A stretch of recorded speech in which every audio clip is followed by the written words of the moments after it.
এর ঈদ তো চলে আসছে, ঈদের নামাজের সঠিক নিয়ম তো জানি না। একজন হুজুরকে যদি পাইতাম। আসসালামু আলাইকুম রহমতুল্লাহ বারকাতুহু। ওয়ালাইকুম আসসালাম ওয়া রাহমাতুল্লাহি ওয়া বারাকাতুহু। সামনে তো ঈদুল আজহা চলে আসছে, ঈদুল আজহার নিয়ম তো জানি না, যদি একটু বলে দিতেন ভালো হতো। ধন্যবাদ, অনেক গুরুত্বপূর্ণ একটি প্রশ্ন করেছো। অনেক গুরুত্বপূর্ণ একটি নিয়ম জানতে চেয়েছো, ঈদুল আজহার নিয়ম। শুধু তুমি না, অনেকেই পারে না ঈদুল আজহার নামাজ কে পড়বে।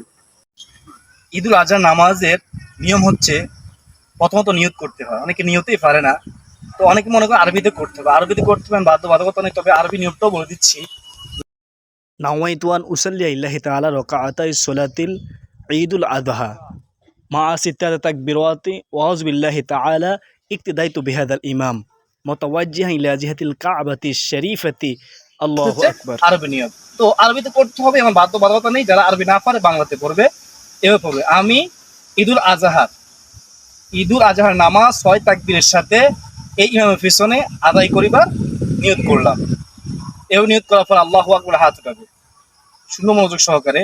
আল্লাহর হাত ওঠানোর পরে তারপর হাত বাঁধবে, হাত বাঁধার পরে সানা পড়বে, সুবহানাকা আল্লাহুম্মা ওয়া বিহামদিকা ওয়া তাবারাকা ইসমুকা ওয়া তাআলা জাদ্দুকা ওয়া লা ইলাহা গায়রুক। সানা পড়ার পরে তারপরে আল্লাহু আকবার মানে ৩ বার তাকবীর দিবে। এভাবে আল্লাহু আকবার, হাত ছেড়ে দিবে, আল্লাহু আকবার, আবার হাত ছেড়ে দিবে, আল্লাহু আকবার, আবার হাত ছেড়ে দিবে। ৩ বার সময় হাত বাঁধবে, ঠিক আছে? ৩ বার সময় হাত বাঁধবে। হাত বেঁধে তারপরে সূরাতুল ফাতিহা পড়বে ইমাম সাহেব। সূরাতুল ফাতিহার পরে অন্য সূরা পড়বে। যখন কেরাত পড়া হয়ে যাবে তখন আল্লাহু আকবার বলে রুকুতে যাবে, রুকুত তাজিজ পড়বে, রুকুতে সোজা হয়ে দাঁড়াবে। তারপরে আবার সেজদায় যাবে, সেজদা তাজিজ পড়বে, সেজদা থেকে সোজা হয়ে দাঁড়িয়ে যাবে আল্লাহু আকবার বলে ইমাম সাহেব। আমরাও পিছনে পিছনে দাঁড়িয়ে যাব। তারপরে ইমাম সাহেব সূরাতুল ফাতিহা পড়বে, সূরা ফাতিহার সাথে অন্য সূরা পড়বে। তারপরে রুকুতে যাওয়ার পূর্বে ৩ তাকবীর দিবে।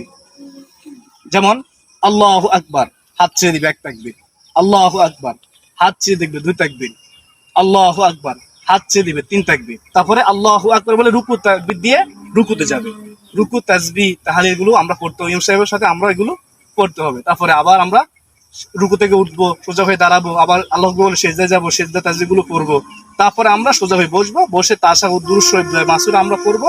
তারপর ইমাম সাহেবের সাথে আমরা ডানে বামে সালাম ফিরিয়ে ঈদুল আজহার নাম আমরা সমাপ্ত করবো ইনশাআল্লাহ। আশা করি বুঝতে পেরেছো তো। এভাবেই ঈদুল আজহার নামাজ পড়তে হয়। তো প্রিয় দর্শক, এই ভিডিওটি শেয়ার করে দিবেন যাতে করে সবাই জানতে পারে। অনেক যুবক আছে জানে না, অনেকে ঈদুল আজহার নামাজ পড়তে গিয়ে জানাজার নামাজ পড়ে ফেলে।